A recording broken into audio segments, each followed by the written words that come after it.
Aproximadamente el 6% de la población mundial es indígena, pero en algunos países de Latinoamérica el porcentaje de personas indígenas puede llegar hasta el 40% del total.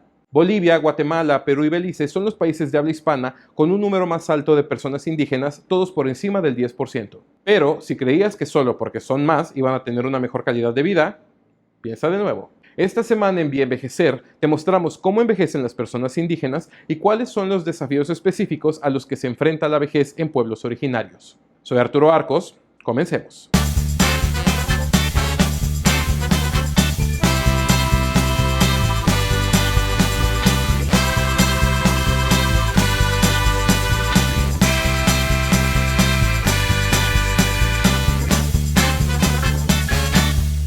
En los pueblos indígenas, el anciano tiene un rol fundamental para el desarrollo comunitario. Al ser la persona con experiencia, se convierte en el chamán, guía espiritual o autoridad moral y política del grupo.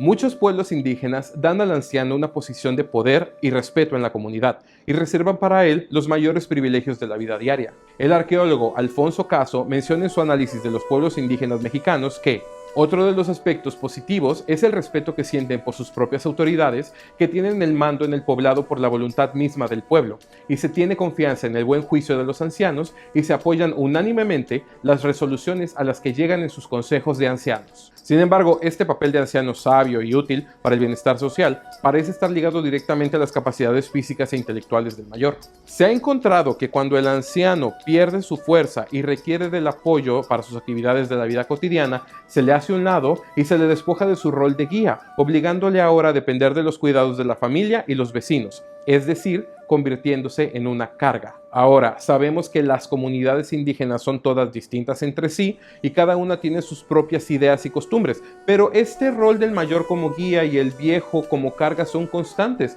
no solo en grupos originarios sino en la sociedad en general. Y otra constante es que entre mayor desarrollo tecnológico, más negativa será la visión del anciano.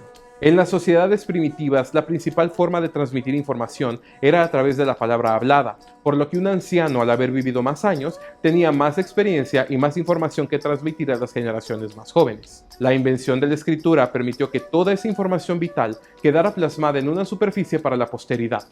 Ya no hacía falta que el anciano estuviera frente al grupo porque sus conocimientos permanecían más allá de él. Con las tecnologías de la información, tenemos a la mano datos y experiencias de todos los lugares y tiempos del mundo, y lo que el anciano pudiera decirme, ahora puedo constatarlo y compararlo con toda la información disponible en la punta de mis dedos. ¿Esto significa que los celulares sustituirán a los mayores? Por supuesto que no. Las vivencias de los ancianos son fundamentales para construir la historia de los pueblos, y en grupos que suelen tener un registro escrito más escaso, como sucede con las comunidades indígenas, lo que los mayores cuentan es la base para entender quiénes son, de dónde vienen y cuál es su visión del mundo.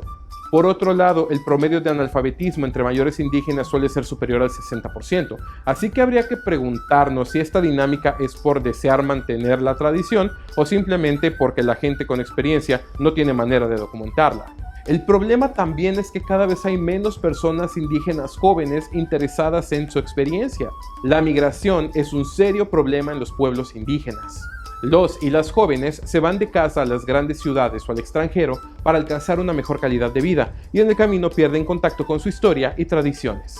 Pero, ¿qué otra cosa pueden hacer? La vida en los pueblos indígenas es muy limitada. Por ejemplo, los estados de Chiapas, Oaxaca y Guerrero, que concentran casi la mitad de la diversidad cultural del país, también son los 3 estados más pobres de México. ¿Coincidencia? No lo creo. Entonces, los mayores se van quedando solos, las tradiciones se pierden y la cultura muere. O son maltratados para quitarles sus tierras, como ocurrió en la Guerra Civil de Guatemala, donde el gobierno asesinó 200,000 personas, en su mayoría indígenas, para tener más tierras donde cultivar café. O los niños secuestrados por el hombre blanco para criarlos sin su identidad cultural, como ocurrió en Estados Unidos. Y es que el colonialismo siempre ha buscado la destrucción de los grupos indígenas. Nada más durante la conquista, enfermedades europeas como la viruela, el sarampión y la tifoidea acabaron con más de la mitad de los pueblos de las Américas. La esclavitud y el exilio vinieron después y la conversión forzada al cristianismo terminó de rematar la identidad única de los pueblos. Es un verdadero testimonio a su fortaleza y dignidad que los pueblos indígenas sigan existiendo. Al día de hoy, las personas indígenas tienen una esperanza de vida hasta 20 años menores que el promedio. Siguen siendo grupos en su mayoría pobres, con baja escolaridad, poco acceso a servicios de salud, con opciones de empleo limitadas y víctimas de discriminación racial. Los niveles de desnutrición infantil son muy elevados, al igual que la diabetes en adultos, donde es la principal causa de muerte. Tienen una elevada incidencia de tuberculosis, influenza, neumonía, cólera, dengue, lepra y demás enfermedades directamente relacionadas a la pobreza. Y los medios masivos de comunicación siguen vendiendo la idea de que son tontos, ingenuos y no saben comportarse como gente decente. Así que, ¿qué hacer? Primero y más importante, no vayas a las comunidades indígenas a tomarte fotos como el Salvador de los Morenos, por favor. No los reduzcas a una historia de Instagram, ayuda de verdad. ¿Y cómo puedes ayudar de verdad?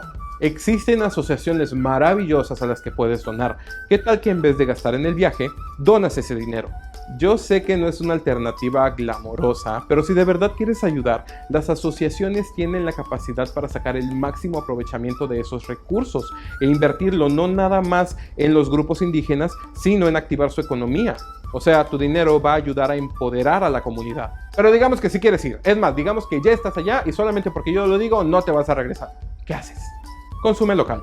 Compra los productos que ellos venden. Come en los mercados. Contrata sus servicios como guías. Trátalos como iguales a ti y no como animales en un zoológico. Los grupos indígenas no están ahí nada más para que te tomes fotos con ellos. Reconócelos y dales el respeto humano que merecen. Ellos ya lo están haciendo contigo.